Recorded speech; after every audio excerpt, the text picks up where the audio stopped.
Okay, so this is active sitting. So same idea, a little less use of the legs. I find it's best if people who have a problem sort of sinking into their pelvis, if you sit on a chair that is got your legs about 20 to 30 degrees lower than your hips, it'll help you to be able to sit up on your sits bones.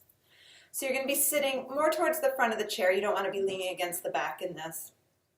Feet are planted, legs are hip width apart. If you feel like you have a hard time accessing your pelvic floor or your sits bones, you can put a block between your legs or a small ball or roll up a towel, something that you can squeeze a little bit. You're going to be sitting on the front of your sits bones. So again, the weight is going to be about 70% on the front of the sit bone, and you're going to be lengthening your entire body. Core is lifting, pelvic floor is lifting, ribs are pulling together and down, shoulders are together and down. And you're actively squeezing. So it looks a little bit, I think you can kind of see it in the video. I know I'm wearing black pants. But you actively, sorry, and Kellen's going to walk right in front of it, actively engage in your sits bones so that you feel this lift. It's as if you could hop right off the chair, that much engagement. And you're lifted, your pelvic floor lifts, shoulders can rest on your back, and ribs are so important together and down. Don't give up your energy and pop your ribs open.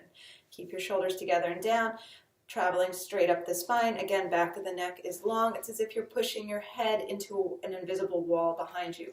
You'll feel your head kind of come back, and your chin comes sort of diagonally back. Thank you, Kellen. Okay, so that is how you actively sit. It's great if you're sitting for a long time at the computer. It is hard to hold. This lifting, this engagement is hard to hold, and we relax, and then we slowly, slowly, slowly, slowly sink. So you want to pull in, lift up, engage, and balance your head on top of your engagement. All right, so if there are any questions on this, give me a call, but it's a great way to also work the pelvic floor to help you feel what it feels like to be up and long through your low back and not collapsed or dumping into your pelvis. Any questions? You can always email, call, always available to answer.